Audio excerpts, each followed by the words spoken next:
இப்போது நாம் ஆவிக்குரிய வாழ்க்கைக்கு தேவையான சில காரியங்களை தான் நாம் பார்க்க போகிறோம். மத்தேயு சுவிசேஷம் 4ஆம் அதிகாரம் 1வது வசனத்தில் இயேசுவானவர் 30 ஆண்டு காலம் ஒரு வாழ்க்கைக்குள்ளே இருந்து வேறு பிரிக்கப்பட்டு ஊழியத்திற்கென்று புறப்பட போகிறார்.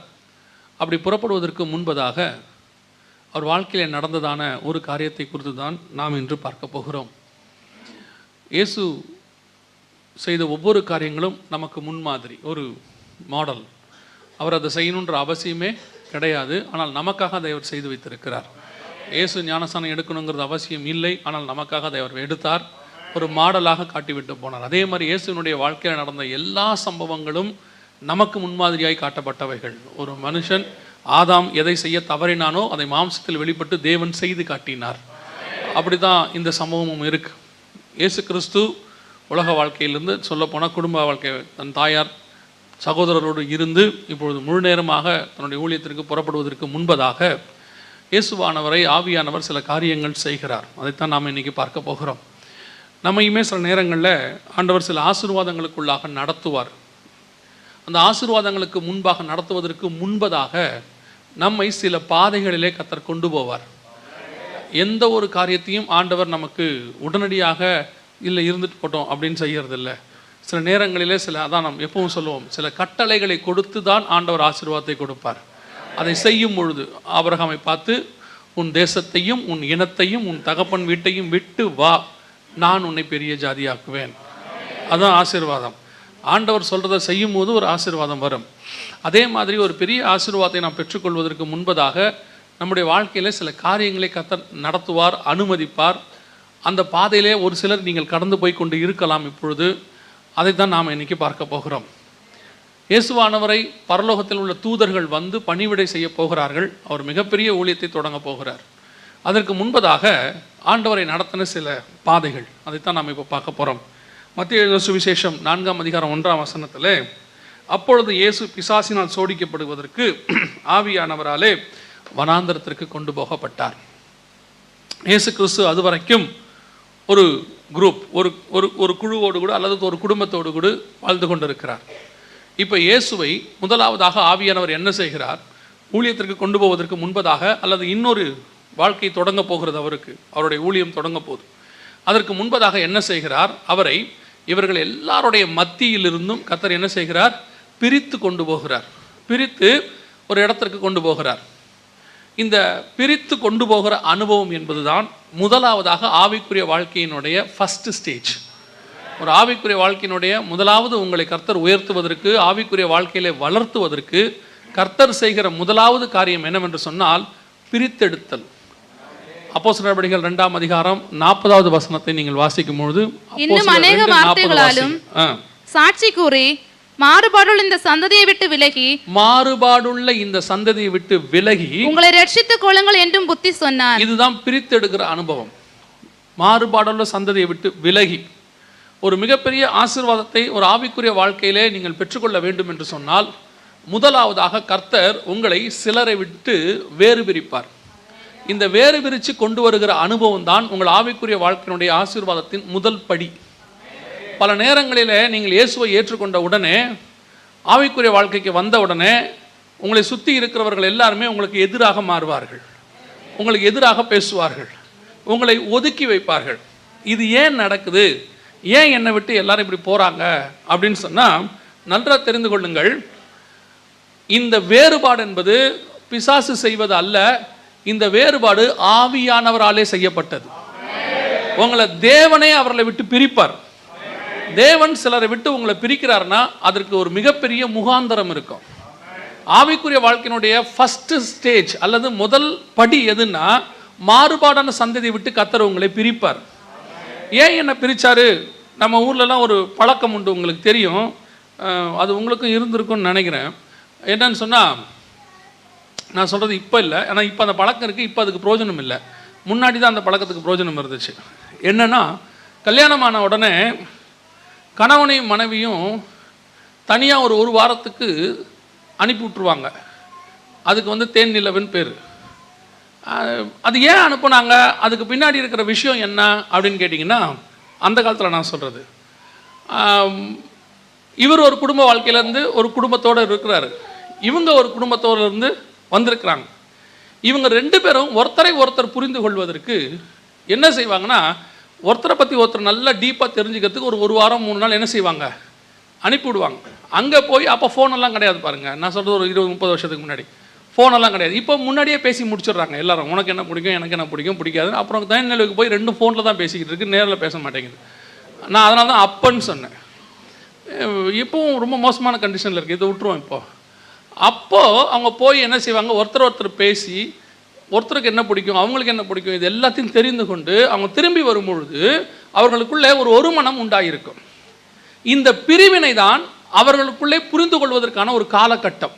அந்த பிரித்து வைத்தல் தான் அவர்கள் ஒருத்தர் புரிந்து கொள்ள முடியும். உங்கள் ஆவிக்குரிய வாழ்க்கையில் வரும் பொழுதும் கூட தேவன் உங்களை அது வரைக்கும் இருக்கிற ஜனங்களிடமிருந்து வேறு பிரிப்பார். பல நேரங்களில் உங்களை சுற்றி இருக்கிற அத்தனை பேரும் உங்களுக்கு எதிராக மாறுவார்கள். நீங்கள் நினைப்பீங்க, ஏன் எல்லாரும் எனக்கு அகைன்ஸ்டாக மாறுறாங்க, நான் இயேசுவை ஏற்று தானே கொண்டேன், நல்லவனாக தானே மாறி இருக்கிறேன். முன்னாடி கெட்டவனாக இருந்திருப்போம், இப்போ நல்லவனாக தான் மாறி இருப்போம். முன்னாடி பல கெட்ட பழக்கங்கள் இருக்கும், இப்போ நமக்கு பைபிளும் கையுமா தான் இருப்போம். ஆனால் அத்தனை பேரும் அகைன்ஸ்டாக இருப்பான், எல்லாம் எதிர்ப்பா. ஏன் இருப்பானா, நீங்கள் நினைப்பீங்க பிசாசு எல்லாரும் என்னை விட்டு பிரிக்க. இல்லை, தேவனே பிரிக்கிறார். ஏன் பிரிக்கிறார் தெரியுமா? அவங்களை எல்லாரை விட்டு பிரித்து உன்னை தனித்து கொண்டு போய் தேவன் தன்னை உனக்கு வெளிப்படுத்த விரும்புகிறார். அந்த தனிமையான அனுபவம் தான் உங்களோடு கூட தேவனை அதிகமாக இணைக்கும். அந்த நேரத்தில் நீங்க கத்துக்கொள்ளுகிற விஷயங்கள் இருக்கு பார்த்தீங்களா, தேவனை பற்றி அதிகமாக நீங்கள் தெரிந்து கொள்ள முடியும். பல நேரங்களில் இந்த வேறுபாடு உள்ள வாழ்க்கை அல்லது தனித்து கொண்டு போகிற அனுபவம் தான் உங்கள் ஆவிக்குரிய வாழ்க்கையினுடைய அஸ்திவாரமாகவே அமையும். நாம என்ன செய்யறோம், சில நேரத்தில் அப்படி போகாம ஆண்டவர் சிலர் நம்மளை விட்டு பிரிப்பாரு. வாலண்டியரா போய் நம்ம திரும்பி சேருவோம். என்ன மன்னிச்சிருங்க, நாங்கள் செஞ்சது தப்பு, ஏன் எங்ககிட்ட பேச மாட்டேறீங்க. அவங்க என்ன பண்ணுவாங்க, அதெல்லாம் முடியாது அப்படிம்பாங்க. ஆக்சுவலாக என்ன நடக்கணும், பரலோகத்தில் ஆண்டவர் தலையிலே அடிச்சுப்பார். இப்படி ஒரு பைத்தியத்தை கூப்பிட்டு வந்திருக்கேனே. நானே சில கல்யாணம் பண்ணி சிலரை கூப்பிட்டு வந்தோடனே இங்கே அந்த அம்மா உட்காந்துக்கிட்டு, நான் எங்கள் அப்பா வீட்டில் எப்படி இருந்தேன் தெரியுமா, நான் எங்கள் அம்மா எங்களை எப்படி வச்சுருந்தாங்க தெரியுமா, நாங்கள் எங்கள் வீட்டில்.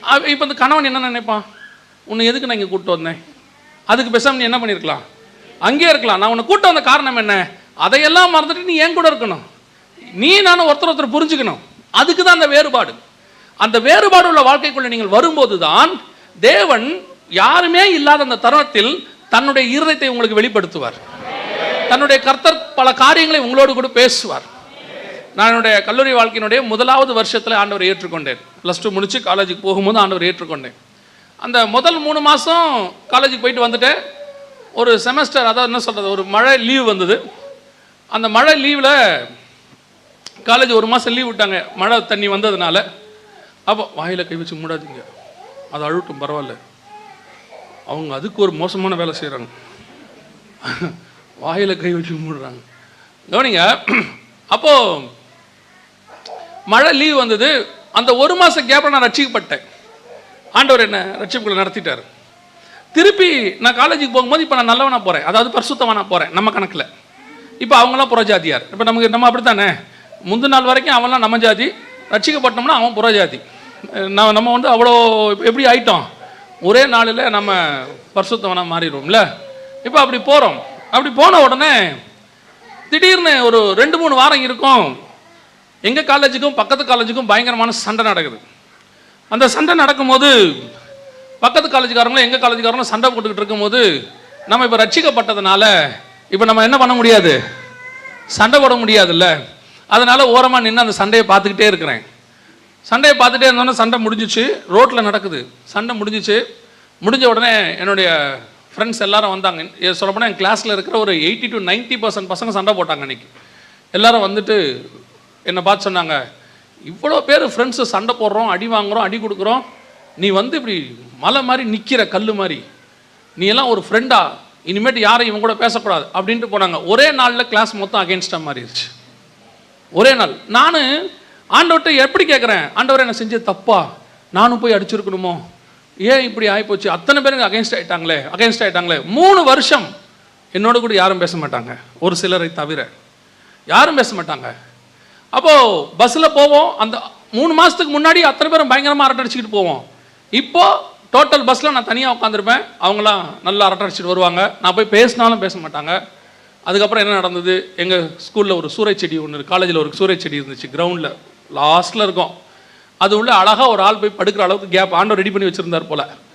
யாரும் பேச மாட்டாங்க. நேராக அந்த சூறை செடிக்கு போவேன், அங்கேயே உட்காருவேன், உட்காந்து ஜெபம் பண்ணுவேன், பைபிள் வாசிப்பேன், அப்புறம் தூங்குவேன். அன்றைக்கும் இன்றைக்கும் ஒரே வேலை தான் எனக்கு, ஆண்டவர் கிருபையாக கொடுத்துருக்கிறார். ஜெபம் பண்ணுவேன், பைபிள் வாசிப்பேன், சாப்பிடுவேன், தூங்குவேன். 4 வேலை தான் எனக்கு. இப்போது அந்த 4 வேலை தான். அப்போ நிறைய பேர் கேட்குறாங்க, நீங்கள் எப்படி ஒரே ரூம்குள்ளே இருப்பீங்க? நான் 10 நாள் கூட இருப்பேன், இந்த 4 வேலை நான் செய்வேன் கரெக்டாக. அப்போது அங்கே போய் ஜெபம் பண்ணுவேன், அப்புறம் படுத்து தூங்குவேன், எழுந்துச்சி வருவேன். அங்கே இருக்கும்போது தான் அநேக காரியங்கள் கர்த்தர் எனக்கு சொல்லி கொடுத்தார்.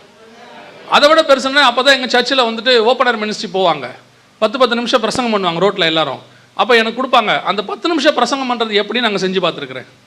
1/2 hour பிரசங்கம் பண்ணுறது எப்படி, காட்டேஜ் ப்ரேயர் மீட்டிங், ஹவுஸ் மீட்டிங்கில் ப்ரேயர் பண்ணுறது எப்படி, எங்கள் சர்ச்சில் அசிஸ்டன்ட் பாஸ்டர்ஸ் கூட போவேன், நான் எப்படி பிரசங்கம் பண்ணுறது செஞ்சு பார்த்துருக்குறேன். அந்த 3 வருஷம் இவர்கள் யாருமே என் கூட பேசல, என் தேவனாகிய கர்த்தர் ஒருவரே என்னோடு கூட இருந்தார். அந்த நடத்தின அந்த பாதை தான் இன்னைக்கு ஊழியத்தினுடைய மிக முக்கியமான அடித்தளமாக அமைந்திருக்கிறது. அதைத்தான் சொல்றேன், உன்னை கர்த்தர் ஏதாவது ஒரு இடத்துல வேறு பிரிச்சு யாரை விட்டாவது கொண்டு வராரா, அது சாபம் அல்ல, அது ஒரு ஆசீர்வாதம். அப்படி கர்த்தர் கொண்டு வந்துட்டாரு, உங்களை யாரை விட்டு பிரிக்கிறாருன்னா ஒரு நாளும் வருத்தப்படாதீங்க. கர்த்தர் உன்னை எதுக்கோ பழக்க வைக்கிறார், எதையோ சொல்லிக் கொடுக்க விரும்புகிறார், உன்னோட தேவன் உறவாட விரும்புகிறார், உன்னோட தேவன் நடக்க விரும்புகிறார். நம்ம காட மாதிரி சென்சிட்டிவான காடு உலகத்துல ஒருத்தர் கூட கிடையாது. அவர் பழக ஆரம்பிச்சார்னா ஒரு வயலின் கிட்ட பழக்க மாட்டார், அவர்கிட்ட அப்படி ஒரு சுபாவம் உண்டு. அவர் அதனாலதான் என்ன செய்வார்னா, அவர் ரொம்ப க்ளோஸ் ஆக ஆக உலகத்தை தூரப்படுத்திக்கிட்டே இருப்பார். நான் இதை அனுபவிச்சதை சொல்றேன். தேவனோட நீங்கள் அதிகமாக நெருங்க தொடங்கும் போது உலகம் தானாகவே தூரம் போகும், அவரே அனுப்புவார். அவன் சொல்லுவான், உங்ககிட்ட பேசுறதுக்கு சும்மா இருக்கலாம்பா, அப்படின்னா இவர் பேச போறாருன்னு அர்த்தம்.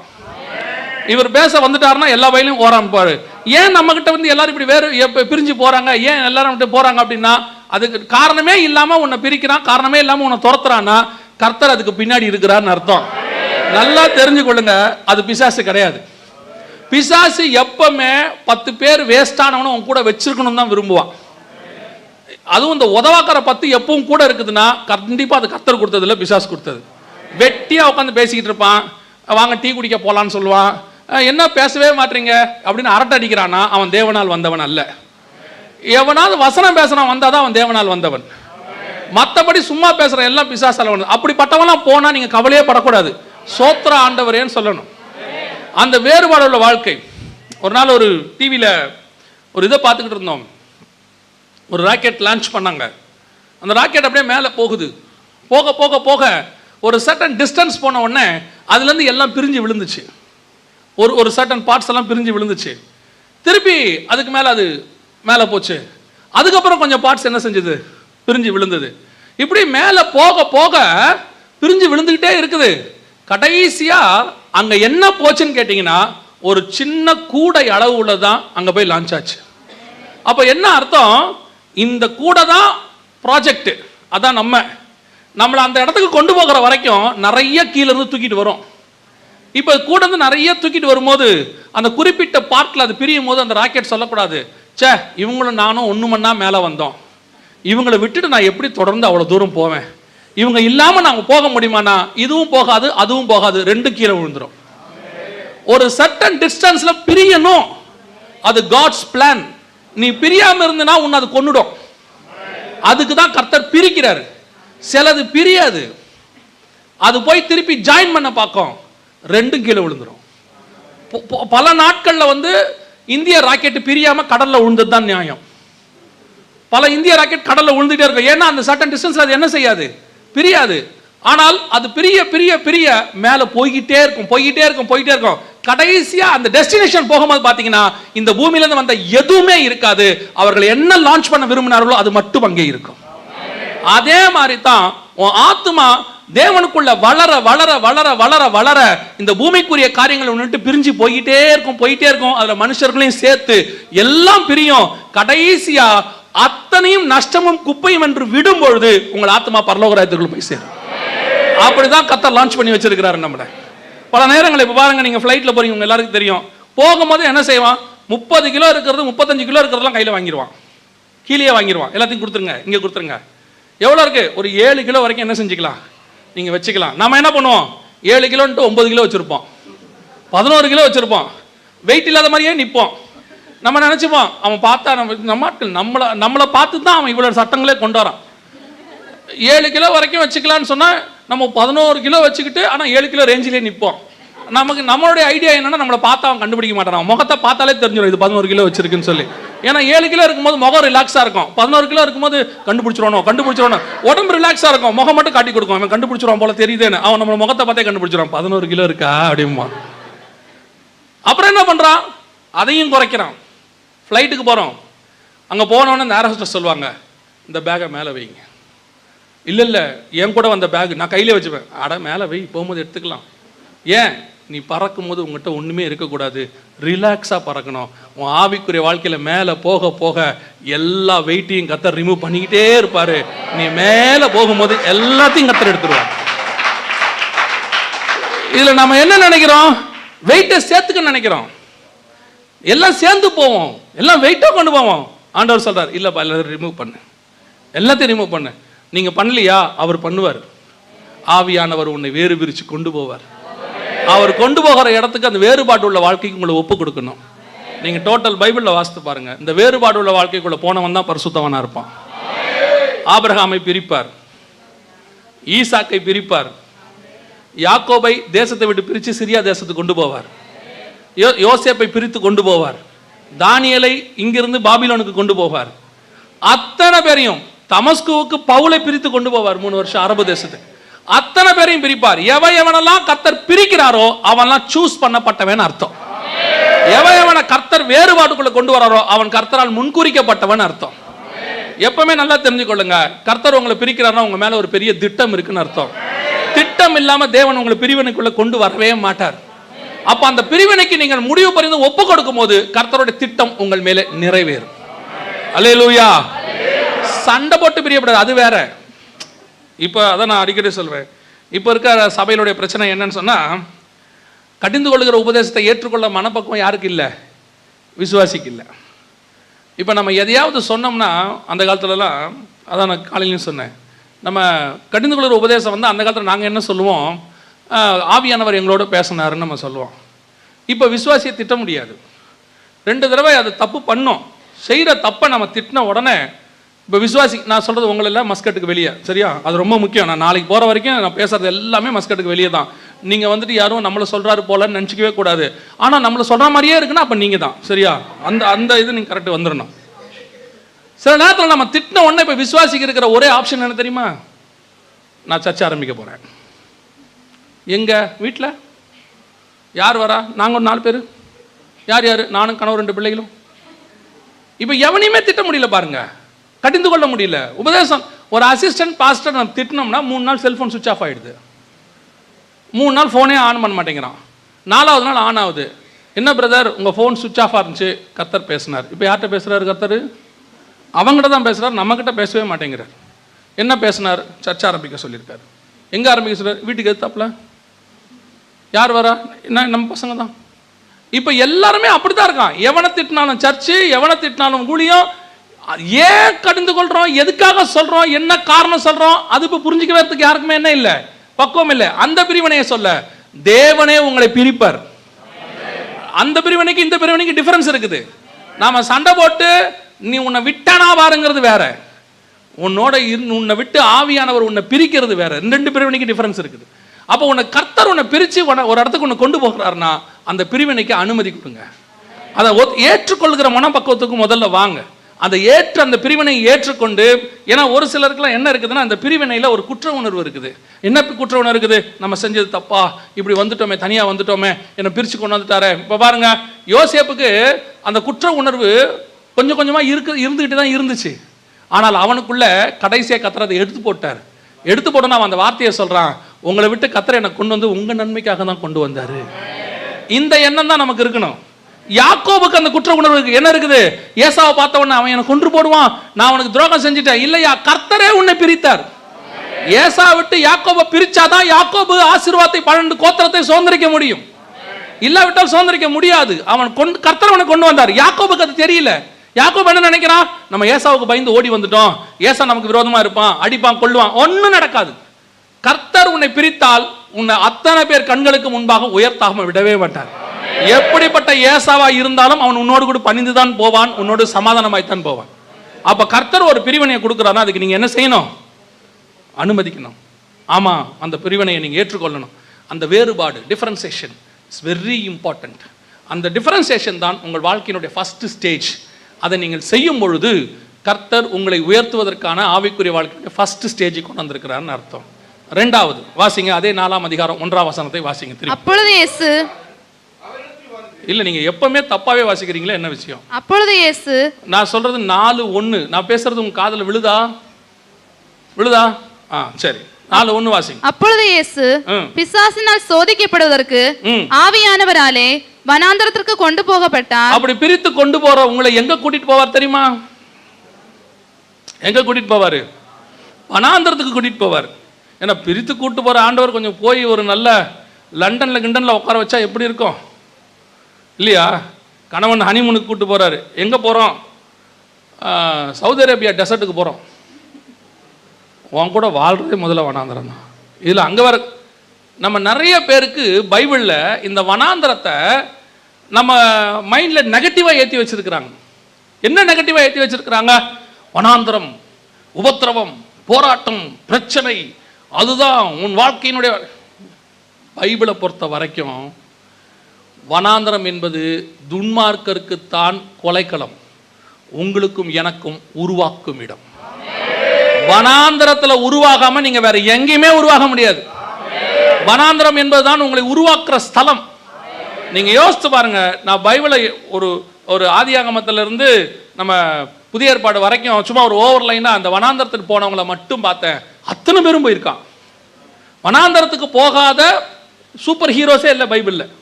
அது ஆபிரகாமா இருக்கட்டும், ஈசாக்கா இருக்கட்டும், யாக்கோபா இருக்கட்டும், யோசேப்பா இருக்கட்டும், இஸ்ரவேல் ஜனங்களா இருக்கட்டும், இல்ல அதுக்கப்புறம் வந்ததான எலியாவா இருக்கட்டும், எலிசாவா இருக்கட்டும், தானியலாக இருக்கட்டும், இல்ல அதுக்கப்புறம் வந்த இயேசு கிறிஸ்துவா இருக்கட்டும், பவுலா இருக்கட்டும், எவ்ரிபடி. அந்த வில்டர்னஸ்ங்கிறது வாழ்க்கையில கர்த்தர் அனுமதித்த ஒரு பாதை. அந்த வனாந்தரத்தின் பாதை தான் உங்களை எண்ணி உருவாக்குற இடம். பிரச்சனை, போராட்டம், உபத்திரவங்கிறமே அது நம்மளை கொல்றதுக்காக வரல, உருவாக்குறதுக்காக கர்த்தர் வச்சது. அப்படி நம்ம கடந்து வரும்போது இந்த வேறு விரிச்சு கொண்டு, அதுவும் எப்போ நடக்கும் தெரியுங்களா? இந்த வேறு விரிச்சு கொண்டு வரார்ல, கொண்டு வரும்போது வனாந்தரம் வரும். இந்த வேறுபாடுக்குள்ள வரும்போது என்ன வனாந்தரத்துக்கு கூட்டு போறேன். ஏன் அப்படின்னா, உங்களுக்கு வனாந்தரத்தை பத்தி நான் சொல்ல வேண்டியதில்லை. நீங்களாம் வனாந்தரத்தை பார்த்துருப்பீங்க. வனாந்தரம் பார்த்துருக்கீங்களா? ஆமாவா இல்லையா? எந்த வனாந்தரம்? உங்களுக்கு என்ன வனாந்தரம் இருக்கு பக்கத்துல? பாலைவனம் இருக்கா? பார்த்துருக்கீங்களா? இப்பதான் ரோடெல்லாம் போட்டிருக்கா நடுவில். 4000 வருஷத்துக்கு முன்னாடி என்ன கிடையாது? ரோடெல்லாம் கிடையாது. 2 பக்கமும் மண்ணு தான். கண்ணு கட்டின தூரம் வரைக்கும் மண்ணு தான். ஒதுங்கிறதுக்கு இப்போ இருக்கிற மாதிரி ஓமன் ஆயில் நடுவில் எதுவுமே இருக்காது. ஒரு ஷாப் இருக்காது, ஒன்றும் இருக்காது. நடந்தோம் நடக்க வேண்டியது தான். 2 பக்கமும் மண்ணு தான். மருந்துக்கு கூட ஆதரவாக பேசுறதுக்கு ஒருத்தர் இருக்க மாட்டான். அதுதான் வனாந்தரம். ஆனால் அந்த வனாந்தரத்துக்குள்ள தான் கர்த்தர் எங்கே கொண்டு போறாரு? இஸ்ரவேல் ஜனங்களை 40 வருஷம் கொண்டு போறாரு. இயேசு கிறிஸ்துவ 40 நாள் கொண்டு போறாரு. யோசேப்பை கொண்டு போறாங்க வனாந்தரத்துக்குள்ள. எதுக்காக கொண்டு போறாரு? அந்த வனாந்தரத்துல யாருமே இல்லையா ஆண்டவரே, அதனால தான் உன்னை நாங்க கொண்டு போனேன். ஏன்? அங்கே தான் நான் உன்னை உருவாக்குவேன்.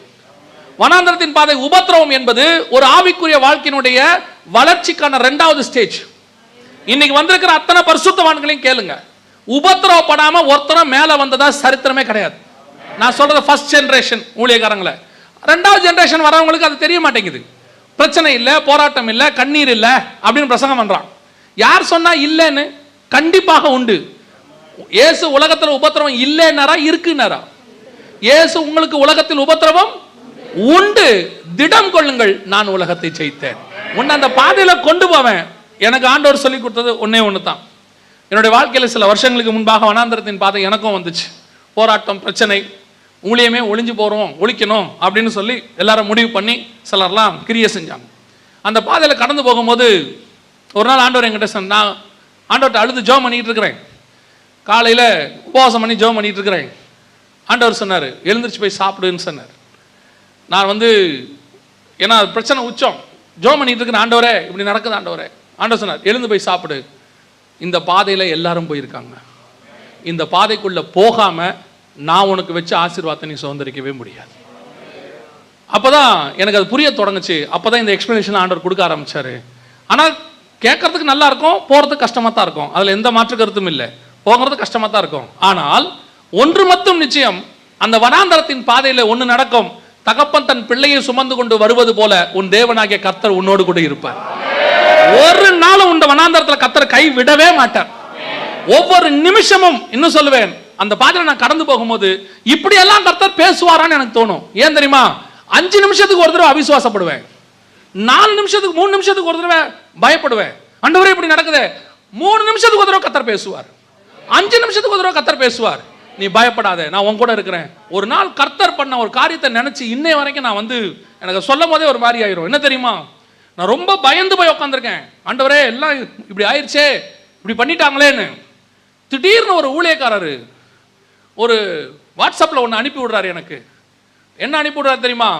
ஆதி ஆகமத்திலிருந்து வெளிப்படுத்தின விசேஷம் வரைக்கும் பயப்படாதேன்ற வசனம் எங்கெங்கெல்லாம் இருக்குதோ மொத்தத்தையும் எடுத்து ஒரே சார்ட்டா போட்டு அனுப்புறாரு. அது வந்த உடனே ஆண்டவர் சொன்னாரு, பைபிள்ல இருக்கிற மொத்த பயப்படாதையும் உனக்கு சொல்லி இருக்கிறேன், பயப்படாதே, நான் உன் கூட இருக்கிறேன். அதான் வனாந்தரத்தின் பாதையில கர்த்தர் நடத்துகிறது. உன் தேவனாகிய கர்த்தர் உன்னோடு கூடவே இருப்பார். ஒரு நாள் வனாந்தரத்தில் கர்த்தர் உன்னை கை விடவே மாட்டார். ஏன்னா வனாந்தரம் உருவாக்குற இடம். இந்த பைபிளை பார்த்த வரைக்கும் எனக்கு தெரிஞ்சு என்ன தெரியுமா? இதுவரைக்கும் இந்த வனாந்தரத்துல ஒரு பரிசுத்தவானம் செத்து போனதாக பைபிள்ல காரியமே இல்லை. அப்படின்னா என்ன அர்த்தம்? வனாந்தரம் என்பது கொல்லுவதற்கான இடம் இல்ல, உருவாக்குவதற்கான இடம். அந்த உபத்திரவம் உன்னை உருவாக்கும். நீங்க அந்த உபத்திரவத்துல உண்மையா இருந்து பாருங்களேன். அந்த உபத்திரவத்துல கர்த்தர் மேல சாஞ்சு கொண்டு பாருங்க. ஆண்டவரே எனக்கு இப்படி இருக்குன்னு சொல்ல, அந்த உபத்திரவம் தாங்க நீங்க கர்த்தர் நல்லவருங்கிறத ருசிக்கவே முடியும். நீங்க சாதாரணமா கர்த்தர் ருசிக்கிறத விட உபத்திரவத்தின் பாதையில கர்த்தரை இன்னும் அதிகமாக ருசிக்கலாம். ஒரு பெரிய பிரசங்கியார் டிவியில பிரசங்கம் பண்ணுவார். உனக்கு உபத்திரவம் இல்லை, உபத்திரவம் இல்லைம்பார். உனக்கு வாழ்க்கையில் என்ன கிடையாது? பிரச்சனையே கிடையாது, உனக்கு உபத்திரமே கிடையாதும்பார். ஒரு நாள் இந்த பிரசங்கம் பண்ற அவருக்கு அவருடைய அப்பா, அவரும் ஊழியக்காரன், அவருக்கு ஒரு மூத்த ஊழியர், 80 வயசு உள்ள ஊழியர் ஃபோன் பண்ணி கேட்டாராம், ஏன்பா டிவியில் உன் பையன் உபத்திரவம் இல்லை உபத்திரவம் இல்லைங்கிறானே ஊழியங்களில், உண்மையிலே ஊழியத்தில் உபத்திரவம் கிடையாதாப்பா அப்படின்னு கேட்டாராம். யாரு? பிரசங்கம் பண்றவருடைய அப்பாவுக்கு. அப்போ அந்த பிரசங்கம் பண்றவருடைய அப்பா சொன்னாராம், ஆமாங்க ஐயா, உலகத்தில் ஊழியத்தில் என்ன கிடையாது? உபத்திரமே கிடையாது, எதுவுமே என் பையனுக்கு கிடையாது, எல்லாமே எனக்கு தான். ஏன்பா அப்படி சொல்ற? அவனை பெற்றுக்கனே, எல்லா உபத்திரமும் எனக்கு தான். இன்னைக்கு நிறைய பேர் சொல்றாங்க உபத்திரவம் இல்லை, போராட்டம் இல்லை. உபத்திரவத்தின் பாதை நிச்சயம் உண்டு. அந்த உபத்திரவத்தின் பாதையில ஒரு ஆசீர்வாதம் உண்டு. அதுதான் ரொம்ப முக்கியம். அந்த உபத்திரவம் உன்னை உருவாக்குவதற்காக கர்த்தர் அனுமதி கொடுத்திருக்கிறார். பல நேரங்களில் கேள்வி கேட்கிறோம்ல, எனக்கே ஆண்டவரே இந்த பிரச்சனை, எனக்கே இப்படி நடக்குது, நீங்க தானே என்ன கொண்டு வந்தீங்க, நீங்க தானே இப்படி செய்றீங்க, இதுக்கு நடுவில் ஏன் எனக்கு இந்த பிரச்சனை வருது? ஆண்டவர் எதுக்கு அதை அனுமதிக்கிறார் தெரியுமா? அந்த உபத்திரவம் தான் உன்னை உருவாக்குவதற்கு கர்த்தர் உருவாக்கணும் சிச்சுவேஷன். அதுல தான் உன் விசுவாசம் வளரும், அதுல தான் உன் தேவன் மேல இருக்கிற அன்பு வளரும். பாருங்க, டாக்டர் சொல்றாங்க, என்ன சொல்றாங்கன்னா 6 மாசத்துக்கு ஒரு தடவை ஜுரம் வர்றது நல்லதுங்கிறான். 1 இயருக்கு ஒன்ஸ் ஃபீவர் வர்றது நல்லது. சில டாக்டர் சொல்லி நான் கேள்விப்பட்டிருக்கிறேன். என்னன்னு கேட்டா, நம்ம பாடியில் இருக்கிற இம்யூனிட்டி பவர்ல அது என்ன செய்யுமா? அது உருவாக்கி விடுமா, அப்படியே ரெஃப்ரெஷ் பண்ணி விடுமா. அந்த ஜுரம் அந்த வைரல் ஃபீவர் என்னவாமா? நல்லது, அது வர்றது நல்லதுங்கிறான். ஒரு 6 மாசத்துக்கு ஒரு தடவை கோல்டு பிடிக்கிறது நல்லது, எல்லா நீரும் என்ன செஞ்சிருமாமா? வந்துருமா. அப்ப சில நேரங்களில் கர்த்தர் கொடுக்கிற உபத்திரவமும் அப்படித்தான். அதை உருவாக்கும் போது உனக்குள்ள இருக்கிற களிம்புகள் எல்லாவற்றையும் கர்த்தர் வெளியே கொண்டு வருவார். உனக்குள்ள இருக்கிற அவிசுவாசங்களை கர்த்தர் வெளியே கொண்டு வருவார். இதை விட பெரிய பிரச்சனையை ஃபேஸ் பண்றதுக்கு தேவையான பலனை இதுல கர்த்தர் உனக்கு கட்டளை இடுவார்.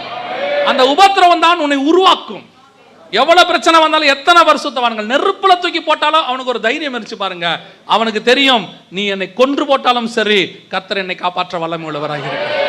சிங்கக்கபில தூக்கி போட்டாலும் சரி, கர்த்தர் என்னை காப்பாற்றுவதற்கு வல்லமை உள்ளவராக இருக்கிறார். அந்த வனாந்தரம் தான் ஆசீர்வாதத்துக்கான முதன ஸ்டேஜ். யோசித்து பாருங்க, பைபிள்ல வனாந்தரத்துக்குள்ள போன யாராவது ஆசீர்வாதம் இல்லாம இருக்கிறாங்களா? அத்தனை பேரையும் கர்த்தர் என்ன பண்ணியிருக்கிறாரு? ஆசீர்வதிச்சிருக்காரு. யோசேப்பா இருக்கட்டும், எகிப்துக்கு பிரதமர் ஆக்கி விட்டுருவார். தானியேலா இருக்கட்டும், பெரிய ஆள் ஆக்கி விட்டுருவார். ஷாத்ராக் மேஷாக் ஆபேத்நேகோ கவர்னர் ஆக்கி விட்டுருவார். அத்தனை பேரையும் உருவாக்கி விட்டுருவார். அப்ப இந்த உபத்திரவத்தில் கர்த்தர் உன்னை கொண்டு போய்கிட்டு இருக்கிறாரா? அந்த பாதை எதுக்கு தெரியுமா? வரப்போகிற மிகப்பெரிய ஆசீர்வாதத்துக்கு கர்த்தர் உன்னை நடத்தி கொண்டு போய்கிட்டு இருக்கிறார். அந்த பாதை எந்த பாதைனா, கர்த்தர் உனக்கு வச்சிருக்கிற மிகப்பெரிய ஆசீர்வாதத்தின் பாதை. அதுதான் உன்னை கொண்டு போகும். அப்ப அந்த உபத்திரவத்தில் இருக்கிறவங்க ஒரு நாளும் என்ன செய்யாதீங்க, முறுமுறுக்காதீங்க. ஆண்டவரை பார்த்து சொல்லாதீங்க எனக்கே ஆண்டவர் இப்படி, எனக்கே நடக்குது. சிலர்லாம் வர சொல்றான் எனக்கு மட்டும் ஏன், உனக்கு மட்டும் இல்லை, எல்லா பரிசுத்தவானுக்கும் அது உண்டு. இதே பரிசுத்தவான்கள் பாதை, இதே பாதையில் தான் அத்தனை பரிசுத்தவான்கள் முன்னாடி கிராஸ் பண்ணி போயிருக்கிறாங்க. ஒரு ஒரு ஒரு தம்பிக்கு ஒரு பிரச்சனை ஒன்று வந்துச்சு. அவன் வந்து என்ன கேட்டான், அண்ணே இந்த பாதையில் யாருமே போயிருக்க மாட்டாங்கண்ணே, அவ்வளோ கஷ்டமா இருக்குண்ணா. நான் சொன்னேன் நீ ரொம்ப லேட்டாக போய்கிட்டு இருக்க, இதுக்கு முன்னாடி அத்தனை பேரும் போயிட்டான். என்ன இப்படி சொல்றீங்கண்ணா? டே நான் கூட 2 வருஷம் முன்னாடி அந்த தான் போனவான்னு. எதுக்கு சொல்றேன், இந்த பாதையில் நமக்கு முன்னாடி ஒரு நாள் பேசிக்கிட்டு இருக்கும்போது சொன்னேன், இந்த 2019 நான் ஒரு மனுஷனுக்காக கர்த்தரை ஸ்தோத்திரம் பண்ணேன். ஆண்டவரே நல்ல வேலை இந்த மனுஷனை கொடுத்தீங்க ஆண்டவரே. யார் தெரியுமா? பவுலுக்காக. First time. ஏன் தெரியுமா? ஊழியத்தின் பாதையில் இவ்வளோ தூரம் வளர்ச்சி அடைஞ்சு டிக்கெட்டை போட்டு கூப்பிட்டு போக வர டிக்கெட்டை கையில் கொடுத்து இவ்வளோ நல்லா பார்த்துக்கிறாங்க. இந்த பாதையே உபத்திரவங்கிறமே, ஒன்றுமே இல்லாத காலத்தில் அவன் ரோடு போட்டிருக்கானே நமக்கு வந்து ஊழியத்தின் பாதையில், அஸ்திவாரம் மாதிரி எல்லாத்தையும் அமைச்சிருக்கிறானே, பட்டணங்கள் தோறும் அடிக்கப்பட்டானா, 3 தடவை சாவுக்கு ஏதுவாக கிடந்தானா, பட்டயமோ பசியோ நிர்வாணமோ நாசமோசமோ அவ்வளவு உபத்திரவத்தை சந்திச்சானா, கப்பர் சேதம், மிருகத்தோட போராட்டானமா. இவ்வளவுக்கு நடுவில் அவன் போட்ட ரோட்ல போறதுக்கே நமக்கு இவ்வளவு கஷ்டமா இருக்குது. அவன் ரோடு போட்டு வச்சுட்டு போனானே, அவன் எப்படிப்பட்ட பரிசுத்தவனா இருக்க முடியும்? அந்த உபத்திரவத்தின் பாதையில் அவன் போனதுனால தான் இன்னைக்கு இவ்வளவு சபைகள் தைரியமாய் பின்னாடி போயிட்டு இருக்குது, இவ்வளவு பேர் தைரியமா போயிட்டு இருக்கோம். காரணம் அந்த ஒரு மனுஷனுடைய பாடு. அவன் போன வனாந்தரத்தின் பாதை. கடைசியில் அவன் எப்படி செத்தான் ஒவ்வொருத்தரும் ஒவ்வொரு காரணம் சொல்றாங்க. அவன் செத்து போனது வந்து சிறைச்சேதம், அது வேற. அவன் பட்ட பாடுகள், அவன் பட்ட உபத்திரவம், வியாதி, அவ்வளோ கஷ்டப்பட்டிருக்கிறானம்மா. 2019 ஒரு நாள் உட்காந்து அவனுக்காக சோத்திரமா, நான் நல்ல வேலை ஆண்டவரை எனக்கு பவுலை கொடுத்தீங்க எங்களுக்கெல்லாம். அந்த ஒரு பயம் இல்லாமல் எங்களை நம்பி கொடுத்துருந்தீங்கன்னா கிறிஸ்தவமே இருந்திருக்காது. நம்மெல்லாம் இன்னும் ஒரு யோசித்து பாருங்க, இவ்வளோ நிருபத்தை நம்ம கையில் கொடுத்துருந்தா காப்பிரைட் வாங்கிட்டு ஒரு பையனும் கொடுத்துருக்க மாட்டோம். ஆமா தானே? நம்ம கையில் மட்டும் இவ்வளோ லெட்டரை கொடுத்துருந்தோம்னா இது எந்த கர்த்தர் எனக்கு பிரத்யேகமாக கொடுத்தது, அதை யூஸ் பண்ண உங்களுக்கு எந்த அதிகாரமும் கிடையாது. உங்க மேல கோர்ட்ல கேஸ் போடுவோமா? அவன் மொத்தத்தையும் எழுதி கையில கொடுத்துட்டு இன்னைக்கு இதை வச்சு பாட்டு எழுதிட்டு காப்பிரைட் வாங்குறான். இதுல கேட்டா சொல்றான் அது ஏன் பாட்டு? அப்ப அதுல யூஸ் பண்ணதுக்கு வசனம் யாருது? பவுல் காப்பிரைட் வாங்கினா என்ன ஆகும்? தாவீது காப்பிரைட் வாங்கினா என்ன ஆகும்? அத்தனை வயலும் செத்தான். ஏசு கிறிஸ்து இலவசமாக கொடுத்துருக்கிறாரு, நாம் அதில் நல்லா ஜாலியாக மேலே ரோடு போட்டு போயிட்டு இருக்கிறோம். யோசித்து பாருங்க, ஒரு மனுஷனுடைய உபத்திரவம் 2000 வருஷம் சபையை நடத்துவதற்கு பிரயோஜனப்பட்டிருக்கிறது. அதே மாதிரி தான் உன்னுடைய உபத்திரவம் இன்னும் பின்னாடி வரப்போகிற அநேகருக்கு ஆசீர்வாதமாக இருக்க போகுது. கர்த்தர் உன்னை உபத்திரவத்தில் நடத்துறாருன்னா இது உனக்காக மட்டும் இல்லை, உன் சந்ததிக்காக மாத்திரமல்ல, உனக்கு பின்னால் வரப்போகிற ஒரு மிகப்பெரிய சந்ததிக்கு கர்த்தர் உன்னை ஆசீர்வாதமாக வச்சிருக்கிறார். இந்த வனாந்தரத்தின் பாதையில் போகும்போது கர்த்தர் ஒரே ஒரு காரியம் சொன்னார். அதை நான் சொல்லிட்டு நான் அடுத்த பாயிண்ட்டுக்கு போயிடுறேன். கவனிங்க, இந்த வனாந்தரத்தின் பாதையில் போகும்போது மட்டும் ஒரு நாள் ஆண்டவர் சொன்னார், படிச்சுக்கிட்டு இருக்கும்போது வனாந்தரத்திற்கு இஸ்மவேல் போகிறான். இஸ்மவேல் வந்துட்டு சாகிற நிலைமையில் இருக்கிறான். வேதம் சொல்லுது, கர்த்தர் பிள்ளையினுடைய சத்தத்தை கேட்டார், நீரூற்றை உண்டு பண்ணினார். லகாய்ரோயி நம்ம எல்லாருக்கும் தெரியும். அது சொல்லிட்டு ஆண்டவர் சொல்கிறாரு, இஸ்மவேல் யார் தெரியுமா? ஒரு துஷ்ட மனுஷன். 16ஆம் அதிகாரம் சொல்லுது, ஆதியாகமம், அவன் யாரு? ஒரு துஷ்ட மனுஷன். அவன் கை எல்லோருக்கும் விரோதமாக, எல்லோருடைய கை அவனுக்கு விரோதமாக இருக்கும். அந்த வனாந்தரத்தில் ஒரு துஷ்ட மனுஷனுடைய சத்தத்தை கேட்டு அவனையே சாக விடாம நான் காப்பாற்றுவேன்னா, என் ரத்தத்தால கழுவப்பட்ட பரிசுத்தவான்கள் நீதிமான்களாகிய உங்களையும் என்னையும் நான் எப்படி சாக கொடுப்பேன்? எப்படி ஆண்டவர் சாக கொடுப்பாரு? அவருக்கு நல்லா தெரியும் ஒரு துஷ்ட மனுஷன், அவன் எல்லாருக்கும் விரோதமா நிக்க போறான்றது அவருக்கு தெரியும்.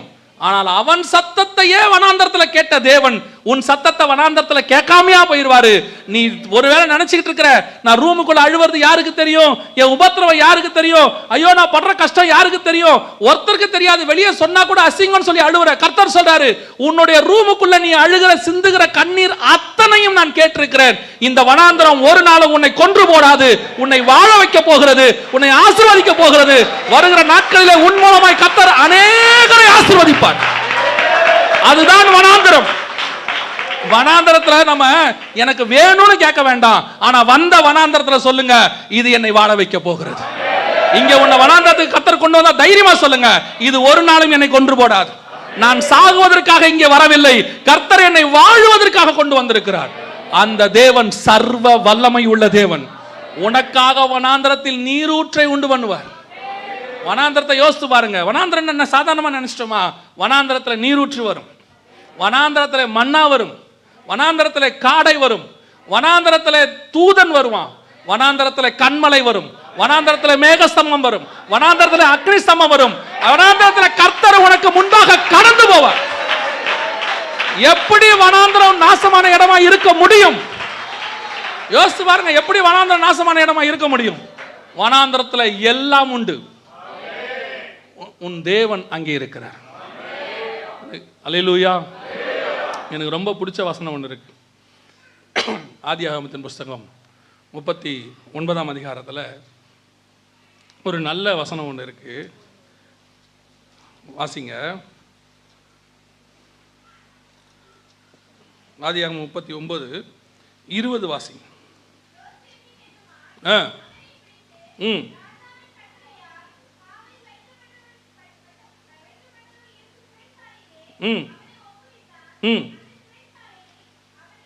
அந்த சிறைச்சாலையில் அடுத்து வாசிங்க. அப்போ கர்த்தர் எங்க இருக்கிறாரு? யோசேப்பு எங்க இருக்கிறான்? அப்ப கர்த்தர் எங்க இருக்கிறாரு? நீ ஜெயில உன்னை வச்சுட்டு கர்த்தர் அவர் ஜாலியா அரண்மனையில் இல்லையா? உன்னை வனாந்தரத்துல வச்சா கர்த்தர் உன் கூட அதே வனாந்தரத்துல இருக்கிறார். உன்னை ஜெயில வச்சா கர்த்தர் உன் ஜெயில உன் கூட இருக்கிறார். உன் தேவனாகிய கர்த்தர் உன்னோடு கூடவே இருக்கிறார். யோசித்து பாருங்க. யோசேப்பு சிறைச்சாலையில் இருந்தான், கர்த்தர் யோசேப்போடு கூட இருந்தார். யோசேப்பு கர்த்தரோட இருந்தான், அங்க இல்ல. கர்த்தர் எங்க இருந்தாரு? அப்பன்னா அவன் ஜெயில இருந்தா நான் ஜெயில இருப்பேன். ஏன் தெரியுமா? உன்னை ஜெயில வச்ச ஆண்டவர் அவர் சந்தோஷமா களியாட்டமா அங்க இல்ல. உன்னை எந்த ஜெயில வச்சாரோ அதே ஜெயில கர்த்தர் உன் கூட இருக்கிறார். உன்னை எந்த வனாந்தரத்துல வச்சாரோ அந்த வனாந்தரத்துல கர்த்தர் உன் கூட இருக்கிறார். நீ நினைக்காத வனாந்தரத்துல நான் மட்டும் இருக்கிறேன் இல்ல. சர்வ வல்லமை உள்ள தேவன் உன்னோடு இருக்கிறார். சர்வ வல்லமை உள்ள தேவன். He never let you alone. ஒரு நாளும் உன்னை அவர் தனித்து விடுகிறதில்லை. வனாந்தரத்தின் பாதைக்குள்ள அத்தனை பரிசுத்தவனை கிராஸ் பண்ணியிருக்கிறான். ஒருவேளை நீ அப்படி போயிட்டு இருக்கிறியா? கர்த்தர் உனக்கு கொடுக்கிறாரு. வருகிற நாட்கள் உனக்கு ஆசீர்வாதமான நாட்கள். இது உயர்த்த போகிற நாட்கள். உனக்கு என்ன ஆசீர்வாதத்தை வச்சாரோ அதை சுதந்திரிக்கிற நாட்கள் வரப்போகுது. அதுக்கு தான் கர்த்தர் உன்னை வனாந்தரத்தின் பாதையில கொண்டு போறார். அதுக்கு தான் நீ இப்ப கிராஸ் பண்ணி போயிட்டு இருக்கிற. ஒருவேளை உன்னை கர்த்தர் வேறு விரிச்சு கொண்டாந்துருக்கலாம். ஒரு வனாந்தரத்துக்குள்ள கொண்டாந்து, ஆண்டவரே இவ்வளோ வேறு விரிச்சு எல்லாரும் விட்டு கொண்டாந்து இங்க கொண்டாந்து இந்த வனாந்தரத்துல வச்சிருக்கிறீங்களே. ஆமாப்பா, இங்க வச்சாதான்ப்பா நீ ராஜாவா மாற முடியும். இங்க வச்சாதான்ப்பா நீ உயர்த்தப்பட முடியும். இதுதான்ப்பா உயர்த்துகிற ஸ்தானம். செகண்ட் ஸ்டேஜ் இதுதான். மூன்றாவது மிக முக்கியமானது வாசிங்க. மார்க் எழுதின சுவிசேஷம் 1ஆம் அதிகாரம் 13ஆம் வசனம் வாசி. அவர் வனாந்தரத்திலே 40 நாள் இருந்து சாத்தானால் சோதிக்கப்பட்டு அங்கே காட்டு மிருகங்களின் நடுவிலே சஞ்சரித்துக் கொண்டிருந்தார். தேவதூதர்கள் அவருக்கு ஊழியம் செய்தார்கள். கவனிங்க. சாரி சிஸ்டர், திருப்பி வாசிங்க பாப்போம். அவர் வனாந்தரத்திலே 40 நாள் இருந்து சாத்தானால் சோதிக்கப்பட்டு அங்கே காட்டு மிருகங்களின் நடுவிலே சஞ்சரித்துக் கொண்டிருந்தார். யார் கூட இருந்தாரு? வனாந்தரத்தின் பாதையில 3வது ஸ்டேஜ் என்ன தெரியுமா? முதல்ல பிரிச்சு விட்டாரு. இப்ப 2வது எங்க கூட்டிட்டு போயிட்டாரு? வனாந்தரத்துக்கு கூட்டிட்டு போயிட்டாரு. 3வது அங்க போய் யாருக்கு நடுவில் வச்சிருக்கிறார் தெரியுமா? காட்டு மிருகங்களுக்கு நடுவே சஞ்சரித்து கொண்டு இருந்தார். உன் வாழ்க்கையில் ஆண்டவர் கொஞ்சம் காட்டு மிருகத்தை கொடுத்துருப்பார். இந்த காட்டு மிருகம்தான் உன் வாழ்க்கையினுடைய மிக முக்கியமான ஆட்கள். நீங்க நினைக்கிறீங்க தெரியுமா, சரி எல்லாத்தையும் விட்டாச்சு, எல்லாம் பிரச்சனையாச்சு, இவங்க ஏன் எனக்கு விரோதமா இப்படி பேசுறாங்க, ஏன் எனக்கு விரோதமா இப்படி செயல்படுறாங்க, நான் இவங்களுக்கு என்ன தீங்கு பண்ணேன்? அது கர்த்தர் அனுமதித்த காட்டு மிருகம். அது அங்கதான் இருக்கும். அது இருக்கணும். அது கர்த்தர் அனுமதி கொடுக்குறார். இப்போ ஆவியானவர் இயேசுவை கூட்டிட்டு போய் வேறு பிரிச்சு வனாந்தரத்துக்கு கூட்டிட்டு போய் இப்போ யாருக்கு நடுவில் வைக்கிறாரு? காட்டு மிருகங்களுக்கு நடுவில் வைக்கிறார். இந்த காட்டு மிருகம் எப்போ பேசும் தெரியுமா? காட்டு மிருகம் எப்போ பேசும் தெரியுமா? 104ஆம் சங்கீதம் வாசிங்க. 104ஆம் சங்கீதம் 104ஆம் சங்கீதம் 20-21. நீர் இருளை கட்டளையிடுகிறீர், ராக்காலமாகும், அதிலே சகல காட்டு ஜீவன்களும் நடமாடும். காட்டு ஜீவன் எப்ப நடமாடும்? ராக்காலத்துல நடக்கும். இப்ப இயேசுநாதர் உபாசத்துக்கு போயிருக்கிறாரு. எங்க போயிருக்கிறாரு? வனாந்தரத்துக்கு. இவர் உபாசம் எப்ப இருப்பாரு? எப்ப ஜெபம் பண்ணிட்டு இருப்பாரு? அதிகாலையிலிருந்து சாயங்காலம் வரைக்கும் என்ன பண்ணுவாரு? ஜெபம் பண்ணுவாரு. இவர் ஜெபம் பண்ணிட்டு சரி நைட்டில் கொஞ்சம் நேரம் தூங்கலாம் அப்படின்னு போனால் இப்போ யார் வருவா? காட்டு மிருகம் வந்து நிற்கும். ஏன்னா அது நைட்டில் தான் நடமாடும். நீர் இருளை கட்டளையிடுகிறீர், அப்பொழுது ராக்காலமாகும், அதிலே சகல காட்டு மிருகங்களும் நடமாடும். உபத்திரவத்தின் பாதை உச்சத்தில் இருக்கும்போது கொஞ்சம் பேர் வருவான் பாருங்க, சில காட்டு மிருகம் வரும் பாருங்க, சில வார்த்தைகளை பேசும் பாருங்க. வனாந்திரம் கூட பரவாயில்ல, இதுதான் கஷ்டம். நம்ம ஊரில் சொல்லுவாங்க, 2 அடி அடித்தா கூட பரவாயில்ல, ஆனால் பேசின வார்த்தை இருதயத்தில் அறுத்துக்கிட்டு இருக்குமா, சில ஆட்களை கத்தர் கொடுப்பார். இந்த காட்டு மிருகங்கள் உன்னை சுற்றி வரும். இது என்ன செஞ்சுருக்கோம் இயேசுநாதரை நைட்டில்? இயேசுநாதர் கொஞ்சம் ஈவினிங் ஆனால் சாயங்காலம் சரிப்பா, காலையிலேருந்து ஃபாஸ்டிங். வனாந்திரம் வெயில் எப்படி இருக்கும் உங்களுக்கு தெரியும். வெயிலில் முடித்து வனாந்திரத்தில் முடித்து சரி கொஞ்ச நேரம் ரிலாக்ஸாக இருக்கலாம். அப்படி இருள் வந்த உடனே குர்ர் குர்ன்னு சவுண்டு வரும், கர்ஜிக்கிற சவுண்டு, ஊழையிடுற சவுண்டு, நரி ஊழையிடுறது, எல்லா காட்டு மிருகம் சவுண்டு வரும். இயேசுநாதர் எப்படி இருந்தாலும் தெரியுமா? காட்டு மிருகங்கள் நடுவே சஞ்சரித்து கொண்டிருந்தார். அப்படின்னா என்ன அர்த்தம் தெரியுமா? 1 மணி நேரம் இருக்கிறாங்க, எல்லாம் அப்படியே க்ளோஸாக இருக்கு, அப்படி சுற்றி இருக்கு எல்லாம். நடுவில் இயேசுநாதர் உட்காந்துருக்கிறார், சுற்றி காட்டு மிருகமாக இருக்கும். அப்படி உட்கார்ந்த உடனே இது உருமோ அது உருமோ, அது ஊழையிடும், தூக்கம் வரும். சில நேரத்தில் அப்படிப்பட்ட ஆட்களை கத்தர் உங்களுக்கு கொடுப்பார். உபத்திரவத்தின் பாதையை கிராஸ் பண்ணி போகும்போது சில காட்டு மிருகம் வரும் பாருங்க, சில பேச்சு பேசுவான். யோபு எல்லாத்தையும் விட்டுட்டு ஓட்டை எடுத்து சுரண்டிக்கிட்டு அப்படியே உட்காந்துருக்கான் பாருங்க. வந்தான் பாருங்க 3 பேர். நம்ம சில நேரத்தில் எதிர்பார்ப்போம், ஆண்டவரே யாராவது 2 பேர் இருந்தால் நல்லா இருக்குமே, யாராவது ஆறுதலுக்கு ஒரு வார்த்தை சொன்னால் நல்லா இருக்குமே. அந்த நேரத்தில் இவன் வருவான். கடைசியில் யோபு என்ன நினச்சான் தெரியுமா? அதுக்கு பிசாசே பரவாயில்லடா, அவனாவது ஒரு நாளில் எல்லாத்தையும் முடிச்சுட்டு போயிட்டான். இவன் 7 நாள் தலையில் மண்ணை போட்டு உட்காந்தான். இவன் நினச்சான், ஐயோ நம்ம கூட இப்படி உட்காந்துருக்கானே, 7 நாள் ஒன்றும் பேசாமல் உட்காந்ததானா. யோசிச்சு பாருங்க, 7 நாள் ஒன்றும் பேசாமல் ஒருத்தன் கூட உட்காந்துருக்கானா எவ்வளோ நல்லவனாக இருக்கணும். ஆனால் அவன் வாயை திறந்தால் தான் தெரிந்து அவன் யாருன்னு. சில நேரங்களில் நம்ம கூட இருக்கிறவனை நம்ம நினச்சிட்டு இருக்கிறோம் ரொம்ப நல்லவங்க, அப்படி இப்படின்னு. ஒரு நாள் வரும், அதுதான் காட்டு மிருகம்னு உனக்கு தெரியும். அதுதான் உன் வாழ்க்கையினுடைய மிக முக்கியமான வேதனை கட்டம். சிலர் வந்து வாயை திறப்பான் பாருங்க. நான் எப்பவும் சொல்லுவேன், ஊழியத்தில் யாராவது ஊழியத்தின் பாதையில் கடந்து போகும்போது, உங்களுக்கு தான் சொல்கிறேன், ஊழியத்தின் பாதையில் போகும்போது உங்களை வந்து சொல்லுவான், பாஸ்டர் நீங்கள் இருந்தால் நான் இருப்பேன், நீங்கள் செத்தா நான் செத்துருவேன், எனக்கு எல்லாமே நீங்கள் தான். அவன் தான் குழி வெட்டுவான் ஃபஸ்ட்டு. நம்ம யாரை நம்புவோம் தெரியுமா? இந்த மாதிரி ஆட்கள் தான் நம்புவோம். சிலர்லாம் கேஷுவலாக இருப்பான், சத்தியத்தை பேசிட்டுப்பான், அப்படி கேட்பான் அப்படின்ட்டு போவான். நமக்கு அவனை கண்டா பிடிக்காது. அவர் பெருமை தெரியுமா? அவர் வந்து ஒரு 4 வார்த்தை கூட சொல்ல மாட்டார். ஆனால் அவன் தான் உங்களுக்கு ஜெபம் பண்ணுறவனாக இருப்பான். சிலர் வருவான் பாருங்க, அப்படியே தூக்கி வச்சு, எங்கள் பாஸ்டர் யாருன்னு சொன்னீங்க? எனக்கு தெரிஞ்சு இயேசுநாதர் பவுல் எங்கள் பாஸ்டரும்பான். அவரை சிலுவையில் அந்த மாதிரி அறைய போடான்னு அர்த்தம். அவன் அதைத்தான் சொல்லியிருக்கான், நம்ம தான் புரிஞ்சுக்கல. சில காட்டு மிருகம் அதுதான். ஏன் காட்டு மிருகத்தின் நடுவில் கத்தர் ஒன்று வைக்கிறார் தெரியுமா? காட்டு மிருகத்தின் நடுவில் சஞ்சரித்தாதான் பல நாட்டு மிருகங்களை இயேசு சந்திக்க வேண்டி இருக்குது. அவர் 3 வருஷம் நாட்டு மிருகத்தை சந்திக்கணும். அந்த 3 வருஷம் நாட்டு மிருகத்தை சந்திக்கிறதுக்கு தான் இந்த 40 நாள் காட்டு மிருகத்தினுடைய பிராக்டிஸ். உனக்கு சில காட்டு மிருகங்களை கத்தர் கொடுத்துருப்பாரு. அது உருமம், கத்தும், உன்னை கொன்னுறேன் பாருங்க, உன்னை அப்படி பண்ணிடுறேன் பாரு, இப்படி பண்ணிடுறேன் பாரு. ஆமா, நீங்க கேட்பீங்க, ஆண்டவரே ஏன் இவன் இப்படி பேசுறான், என்ன கொன்னுடுவானா? நம்ம நினச்சிப்போம் ஆண்டவருக்கு தெரியாமல் அவன் பக்கவாட்டு வழியாக உள்ளே வந்தான்னு. அவர் தான் அனுப்பி வச்சதே. போ பேசு, போ எல்லாம் பேசு. ஏன் ஆண்டவரே? ஆனால் ஒன்று மட்டும் நிச்சயங்க, காட்டு மிருகம் என்ன வேணா உருமோம். 40 நாள் நைட்டு இயேசுநாதர்கிட்ட என்ன கத்தியிருக்கோம். ஆனால் ஒன்று மட்டும் நிச்சயம், அது உங்களை சாகடிக்காது. கொல்லுகிற அதிகாரத்தை கத்தர் அவன் கையிலே உங்களை ஒரு நாளும் கத்தர் ஒப்பு கொடுத்ததே கிடையாது. அவனுக்கு பேசுகிற வரைக்கும் தான் அதிகாரம். கோலியாத்து வரலாம், பேசலாம், சவுண்டு கொடுக்கலாம், எல்லாம் பண்ணலாம். ஆனால் தாவீதை சாகடிக்கிற அதிகாரம் கோலியாத்துக்கு கிடையாது. கோலியாத்தை சாகடிக்கிற அதிகாரம் தான் தாவீது கையில் இருக்கிறது. கர்த்தர் காட்டு மிருகத்தின் மேல உனக்கு தான் அதிகாரம் கொடுத்திருக்கிறாரு. காட்டு மிருகத்துக்கு அதிகாரம் கிடையவே கிடையாது. நான் தான் ஒரு வித்தியாசமான சம்பவத்தை பைபிளில் படித்தேன், ஆச்சரியமா இருந்துச்சு. நம்ம எல்லாம் தெரியும், தெரிஞ்ச சம்பவம் தான். தானியேலை தூக்கி எங்கே போட்டாங்க? சிங்கக்கபியில் போட்டாங்க. சிங்கக்கபியில் போட்டோன்னா சிங்கத்தை தூதன் என்ன பண்ணான்? வாயை கட்டிட்டான். அப்போ அது மோசமான சிங்கம். ஆமாம் தானே? நல்ல சிங்கமாக தான் வாய் கட்ட வேணாமே இல்லை? இஸ்ரவேலில் ஒரு சிங்கம் இருந்துச்சு. என்ன சிங்கம்? அது கழுதையை அடித்து, இது தீர்க்கதரிசியை அடித்து எல்லாத்தையும் அடிச்சிச்சு. ஆனால் எதையுமே சாப்பிடாம பக்கத்தில் நிற்கிது. கழுதையும் நிற்கிது, செத்து போன தீர்க்கதரிசி பாடியும் இருக்குது. கழுதை சிங்கம் என்ன பண்ணுது? பக்கத்துலேயே நின்று பார்த்துக்கிட்டு இருந்துச்சு. ஏன்னா அது இஸ்ரவேல் சிங்கம், நல்ல சிங்கம், சாப்பிடவே இல்லை, எதையும் சாப்பிடல, ரெண்டுத்தையும் பார்த்துக்கிட்டே நின்றுட்டு இருந்துச்சு. இன்னொரு தீர்க்கதரிசி வந்து இவன் பாடியை தூக்கிட்டு போகிற வரைக்கும் அது என்ன பண்ணுச்சு? பார்த்துக்கிட்டே இருந்துச்சு. வந்த தீர்க்கதரிசி அதை அடிக்கல. அது நல்ல சிங்கம். ஆனால் இந்த சிங்கம் அப்படி இல்லை, பாபிலோன் சிங்கம். இது எப்படிப்பட்ட சிங்கம் தெரியுமா? மோசமான சிங்கம். அதனால தான் அது வாயை என்ன பண்ணிட்டான்? கட்டிட்டான். கொஞ்சம் யோசிச்சு பாருங்களேன்.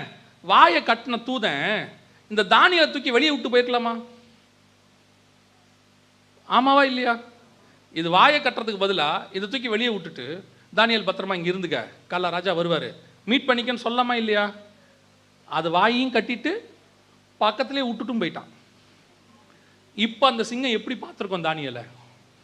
வாய் கட்டுறதுக்கு முன்னாடி பார்த்ததை விட 2 மடங்கு கோபமாக இருக்கும் இப்போ சிங்கம். ஏன் தெரியுமா? வாயை கட்டியாச்சு, ஸ்டிச்சஸ் போட்டாச்சு. உங்களுக்கு தெரியுமே, ஸ்டிச்சஸ் போட்டாச்சு.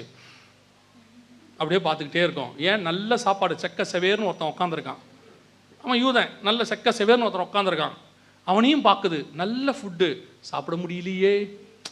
சில நேரத்தில் பார்த்தீங்கன்னா இந்த சுகர் இருக்கிறவங்களுக்கு முன்னாடி கொண்டு வந்து நம்ம குலோப் ஜாமுனை வச்சுருவோம், பார்த்துருக்கீங்களா?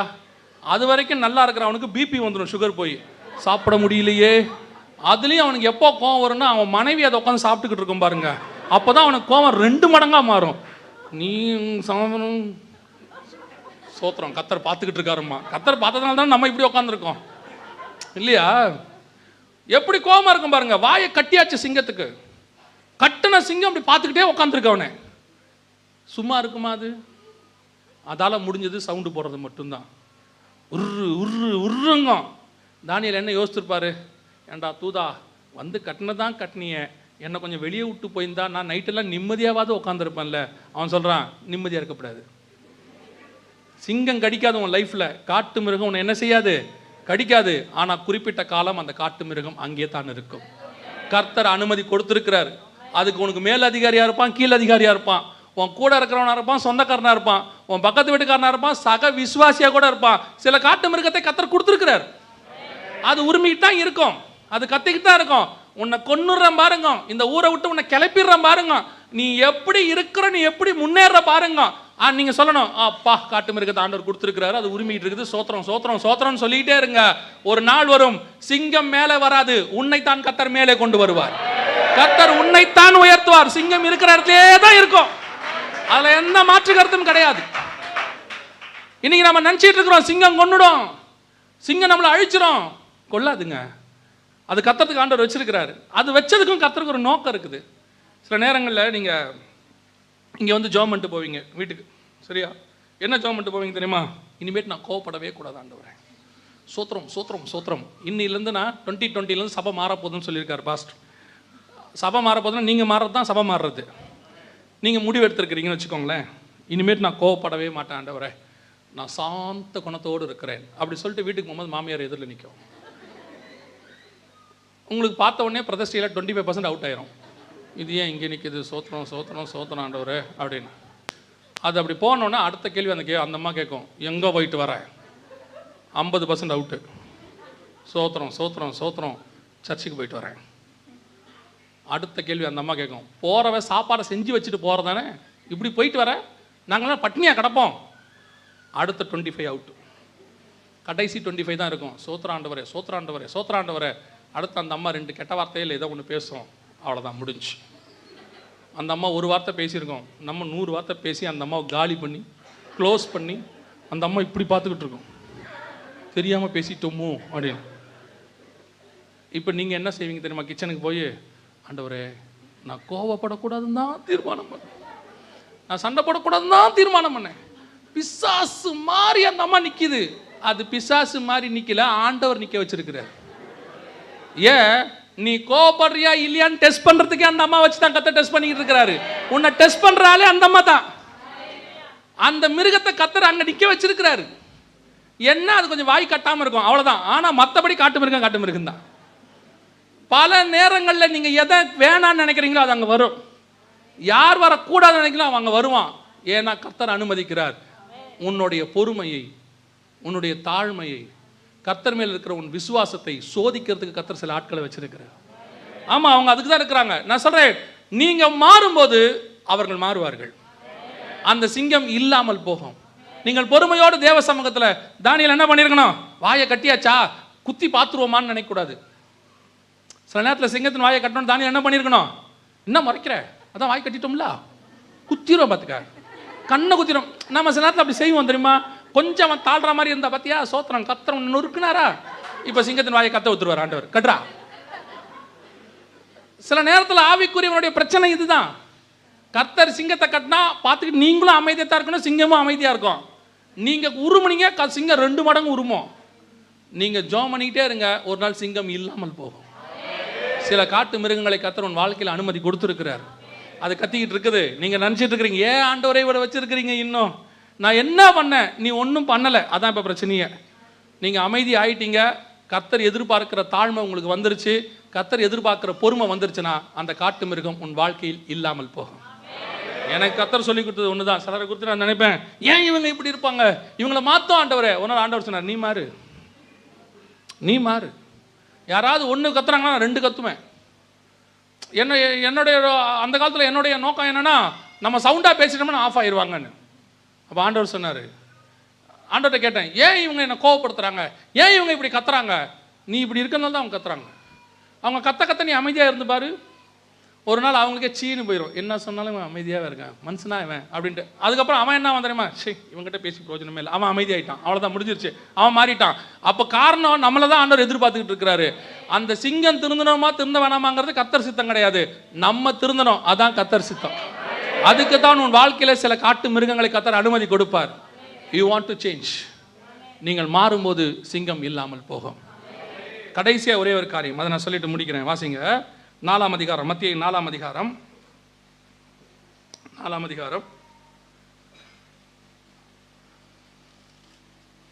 1ஆம் வசனம் வாசி.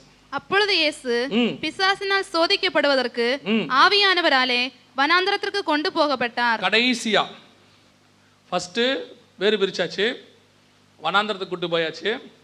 இப்போ காட்டு மிருகத்து நடுவில் வாழ்ந்துட்டு இருக்கிறோம். இதுக்கு நடுவில் இப்போ ஒருத்தன் வரான். யார் வர்றது? பிசாஸ். இப்போ பிசாசு வந்தா பிரச்சனை பெருசா சின்னதா? சும்மா உங்களுக்கு தெரிஞ்ச சொல்லுங்க.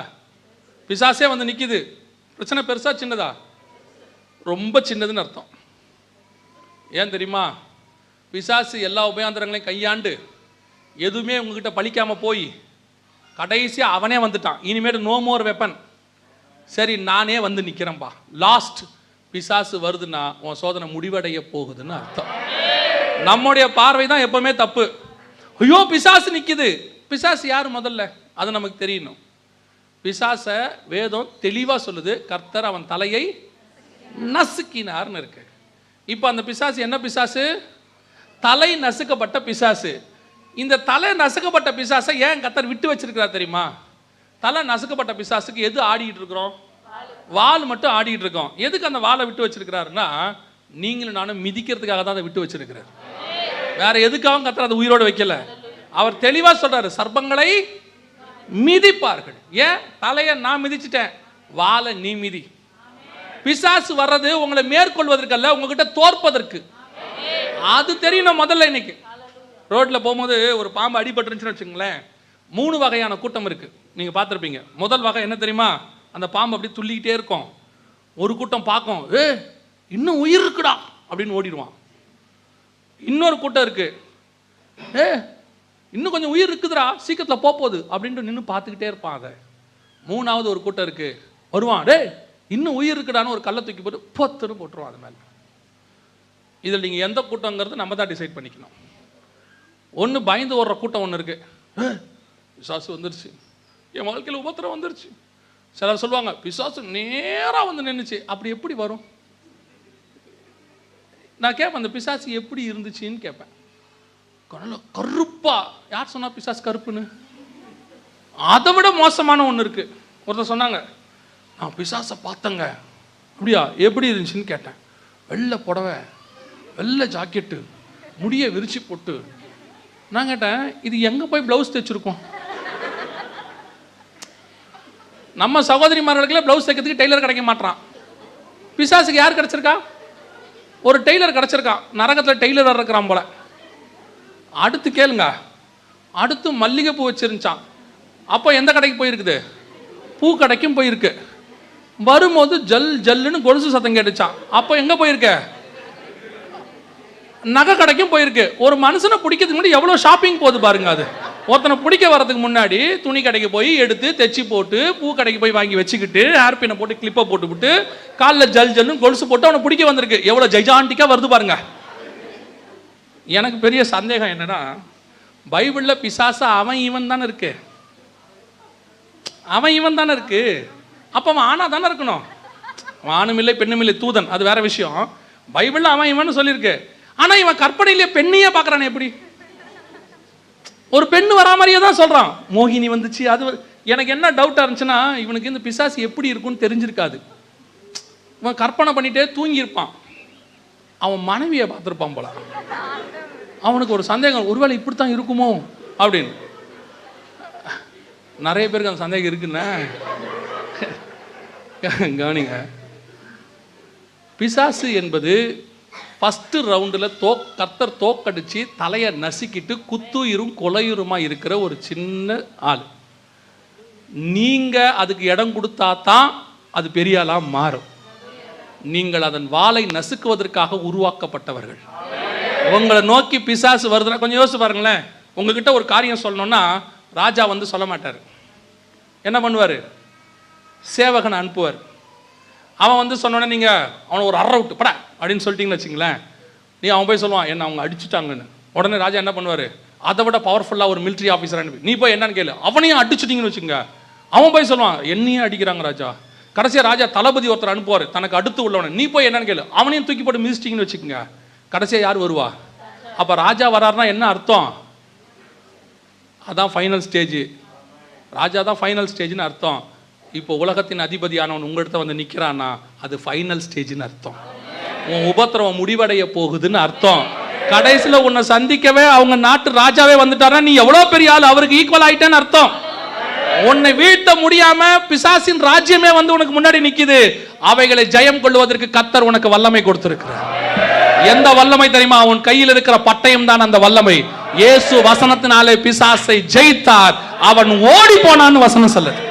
உனக்கு விரோதமா இருக்கிற எல்லா ஆயுதங்களும், உனக்கு எதிராக இருக்கிற பிரச்சனைகளும், உனக்கு எதிராக வைத்திருக்கிற காரியங்கள் எல்லாம் கர்த்தர் நீ விசுவாசித்தால் இன்றோடு கூட வசனத்தின் மூலமாய் கர்த்தர் அவைகளை எல்லாம் உன்னை விட்டு விரட்ட போற. நீ விசுவாசித்தால் தேவனுடைய மகிமையை காண்பாய். உன் உபத்திரவத்துக்கு ஒரு முடிவை உண்டாக்குவதற்காகவே கர்த்தர் இதை கொண்டு வந்திருக்கிறார். ஒருவேளை இந்த 4 பாதையில நீங்க எதுல வேணாலும் போய்கிட்டு இருக்கலாம். வேறுபாடு உள்ள இடத்துக்கு உங்களை கொண்டு வந்திருக்கலாம். ஒருவேளை நீங்கள் வனாந்தரத்தின் பாதையில கடந்து போய்கிட்டு இருக்கலாம். அல்லது நீங்க வந்துட்டு ஒரு காட்டு மிருகங்கள் நடுவில் சஞ்சரிச்சுக்கிட்டு இருக்கலாம். பிரச்சனைகளுக்கு நடுவில், உங்களுக்கு எதிரான மனுஷங்களுக்கு நடுவில் குடியிருக்கலாம். அல்லது நீங்கள் பிசாசையே நேரடியாக மேற்கொள்ளக்கூடிய இடத்துல நிற்கலாம். உங்களுக்கு எதிராக பிசாசு பல காரியங்களை செஞ்சிருக்கலாம். அவன் பார்க்கறதுக்கு தான் அப்படி பயமுறுத்தி ஜெய்ஜாண்டிக்கா நிற்கலாம். ஆனால் ஒன்று மட்டும் நிச்சயம், அவன் தோக்க போவது மட்டும் நிச்சயம். உன் பிரச்சனை மாறப்போகுது. இதை நீங்க ஜெயிக்கும் போது என்ன நடக்கும்? அந்த வசனம் மட்டும் வாசிங்க, முடிக்கலாம். 4ஆம் அதிகாரம் 11வது வசனம் வாசிங்க. அப்பொழுது பிசாசானவன் அவரை விட்டு விலகி போனான். உடனே தேவதூதர்கள் வந்து. அப்பனா என்ன அர்த்தம் தெரியுமா? இந்த 4 ஸ்டேஜை நீங்க கிராஸ் ஆகும் போது பரலோகமே உனக்கு வந்து பணிவிடை செய்ய போகிறதுன்னு அர்த்தம். தேவன் தம்முடைய தூதர்களை அனுப்பி உனக்கு பணிவிடை செய்ய போகிறார். உன்னுடைய உபத்திரவத்தின் பாதையில கர்த்தர் நீ கடந்து வந்தது எல்லாத்துக்கான பிரதிபலனை கட்டளையிடுகிற காலம் ஒன்று வந்திருக்குதுன்னு அர்த்தம். இந்த 4 பாதையில் நீங்க எங்க இருக்கிறீங்கன்னு யோசிச்சு பாருங்க. இஸ்ரவேல் ஜனங்கள் வனாந்தரத்தில் நடந்திருந்தாலும் அவர்களுக்கு ஒரு பாலும் தேனும் ஓடுகிற தேசத்தை கர்த்தர் ரெடி பண்ணிட்டு தான் அந்த வனாந்தரத்தில் நடத்தினார். யோபு உபத்திரவத்தின் பாதையில் நடத்தினாலும் 2 ஆசீர்வாதத்தை ரெடி பண்ணி வச்சுட்டு தான் கர்த்தர் உன்னை அதை நடத்தினார். யோசேப்பை உபத்திரவத்தின் பாதையில் நடத்தினாலும் எகிப்தில் அவனுக்கு ஒரு போஸ்டிங்கை ரெடி பண்ணிட்டு தான் கர்த்தர் அதை நடத்தினார். தானியேலை உபத்திரவத்தின் பாதையில் கொண்டு போனாலும் நேபுகாத்நேச்சாருக்கு அடுத்த ஸ்தானத்தில் ராஜாவின் கொலு மண்டபத்தில் உட்கார்ற ஸ்தானத்தை ரெடி பண்ணிட்டு தான் கர்த்தர் கொண்டு போனார். எஸ்தரை அடிமைத்தனத்துக்குள்ளே கர்த்தர் கொண்டு போனாலும் ராஜகுமாரத்திங்கிற போஸ்டிங்கை ரெடி பண்ணிட்டு தான் கர்த்தர் கொண்டு போவார். அப்போ இந்த போஸ்டிங்கள் எல்லாம் உன்னையும் ஆண்டவர் உபத்திரவத்தின் பாதையில் கொண்டு வரார்னா உனக்கு ஒன்று ஆசீர்வாதமான ஸ்தலம் ஒன்றை கர்த்தர் ரெடி பண்ணி வச்சிருக்கிறாரு. உன்னை உயர்த்துகிற ஸ்தானத்தை கர்த்தர் வச்சிருக்கிறாரு. அதை ரெடி பண்ணிட்டு தான் கர்த்தர் உன்னை நடத்திக்கிட்டு இருக்கிறார். இந்த பாதை கொண்டு நடந்து போயிட்டு இருக்கிறதெல்லாம் எதுக்காக தெரியுமா? கர்த்தர் எனக்கு ஏற்கனவே ஒன்று செய்து வைத்திருக்கிறார். அவர் இனிமேட்டு செய்ய போறதில்லை, எனக்கு ஒன்று அவர் முன்குறித்திருக்கிறார். அதை நான் அச்சீவ் பண்ண போறேன். அதனாலதான் எனக்கு இந்த பாதை. இந்த பாதை இல்லாமல் அது கிடைக்காது. நல்லா தெரிஞ்சுக்கொள்ளுங்க, இந்த பாதை இல்லாமல் அது கிடைக்காது. ஒரு சிலர் என்ன சொல்றான், உனக்கு அது கிடைக்கும், அது கிடைக்கும், விசுவாசிங்கிறான். நீ விசுவாசித்தாலும் இந்த பாதை உண்டு. இந்த 4 பாதையில நீங்க எதை வேணா இருக்கலாம். வனாந்தரத்திலும் இருக்கலாம், காட்டு மிருகங்கள் நடுவில் சஞ்சரிக்கலாம், வேறுபாடு உள்ள இடத்துல இருக்கலாம், அல்லது வேறு பிரிக்கப்பட்டு எல்லாரும் விட்டு உங்களை ஆண்டவர் ஒதுக்கி வச்சிருக்கலாம், அல்லது உங்களுக்கு ஒருவேளை பிசாசை எதிர்த்து நிற்கக்கூடிய சூழ்நிலைகளாகவும் இருக்கலாம். அதாவது எல்லாமே உங்களுக்கு எதிராக இருக்கக்கூடிய நிலைமை. இந்த உலகத்தினுடைய அதிபதியானவனே உங்களுக்கு அகைன்ஸ்டா நிற்கக்கூடிய நிலைமை. அவ்வளவு இருந்தாலும் சரி, ஒன்று மட்டும் நிச்சயம், கர்த்தருடைய வசனத்தை கையில பிடிச்சு கொள்ளுங்க. அந்த வசனம் இந்த நாளையும் மாற்றி போடும், உன்னை ஆசீர்வதிக்கவே ஆசீர்வதிக்கும். அல்லேலூயா. ஒரு நாளும் நீங்களும் நானும் விழுந்து போவதில்லை, ஒரு நாளும் நீங்களும் நானும் தாழ்ந்து போவதில்லை. கர்த்தர் உயர்த்துகிறவனை இந்த பாதையில் நடத்துகிறார். கர்த்தர் மேன்மைப்படுத்துகிறவனை இந்த பாதையில் நடத்துகிறார். நீ அந்த பாதையில கடந்து போறினா கர்த்தர் உன்னை உயர்த்த போறார் அர்த்தம், உன்னை மேன்மைப்படுத்த போறார் அர்த்தம். அல்லேலூயா.